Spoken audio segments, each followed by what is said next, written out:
Bonjour et bienvenue. Aujourd'hui, on va décortiquer un document assez fascinant qui nous esquisse un futur rempli de technologies qui relèvent presque du miracle. Et tout ça, on va le voir, repose sur un seul élément absolument crucial. Alors, au programme, on va commencer par cette promesse incroyable, ce bond quantique qui nous attend. Ensuite, on verra l'obstacle principal, qui n'est pas celui qu'on croit, notre propre conscience. Puis on découvrira les tachyons, la clé qui pourrait tout débloquer. On détaillera les technologies du futur, on lèvera le voile sur le plasma, l'ingrédient secret derrière tout ça, pour finir sur la question ultime que tout cela soulève. Allez, on commence tout de suite par le plus spectaculaire. Plongeons-nous dans les affirmations assez folles que fait ce document sur l'avenir de la technologie humaine. Oui, vous avez bien entendu, le document décrit une technologie capable non seulement de régénérer complètement le corps, mais aussi d'inverser radicalement le vieillissement. C'est une promesse qui, il faut le dire, défie l'imagination. Forcément, ça soulève une question immédiate, une question évidente. Si une telle technologie est à notre portée, pourquoi est-ce qu'on ne l'a pas déjà? La source a une réponse bien précise à ça. Et la réponse, eh bien, elle a de quoi surprendre. L'argument central du texte, c'est que la barrière n'est pas du tout technique. Non, la barrière, elle est interne, c'est nous. Le texte le dit noir sur blanc. Le véritable obstacle, ce ne sont pas les machines, c'est l'état actuel de la conscience humaine qui ne permettrait tout simplement pas de libérer des outils aussi puissants en toute sécurité. Et là, le document met vraiment le doigt sur le conflit fondamental. D'un côté, on a ce potentiel technologique immense pour créer, pour guérir. Et de l'autre, une maturité spirituelle qui ne suivrait pas, avec tous les risques de déséquilibre et de mauvaise utilisation que ça implique. Alors, comment est-ce qu'on pourrait bien combler ce fossé? Eh bien, la source introduit l'idée d'une intervention, disons, extérieure, qui implique un type de particules bien spécifique. Ces fameuses particules, ce sont les tachyons. Ils sont présentés comme une énergie fondamentale qui serait abondante dans tout l'univers.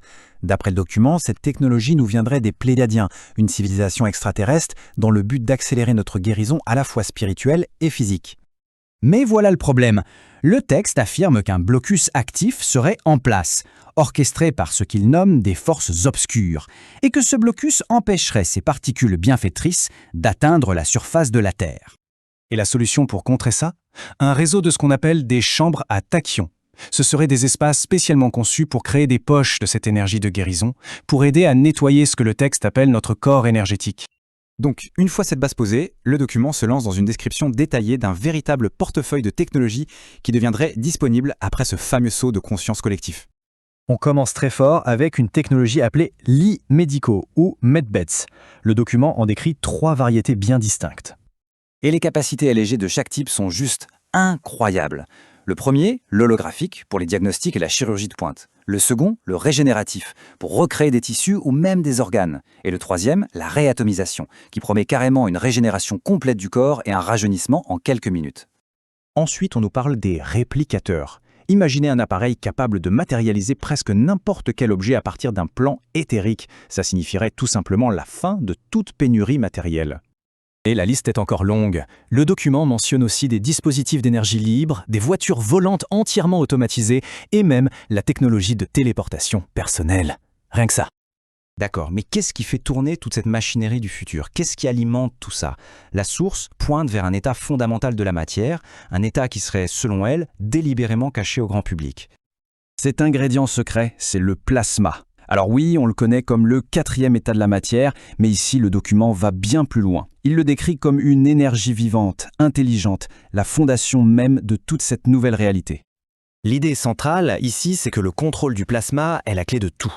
Il serait à la fois l'outil de la suppression actuelle de l'humanité, via ce que le texte nomme des armes scalaires, et surtout la clé de notre future libération. Donc après avoir détaillé cet avenir où la technologie pourrait subvenir à absolument tous nos besoins physiques, le document se termine en nous ramenant à l'essentiel, à une réflexion plus intérieure. Et cette question finale, eh bien elle boucle la boucle.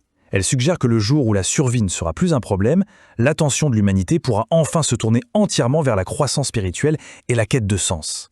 Une pensée pour la route.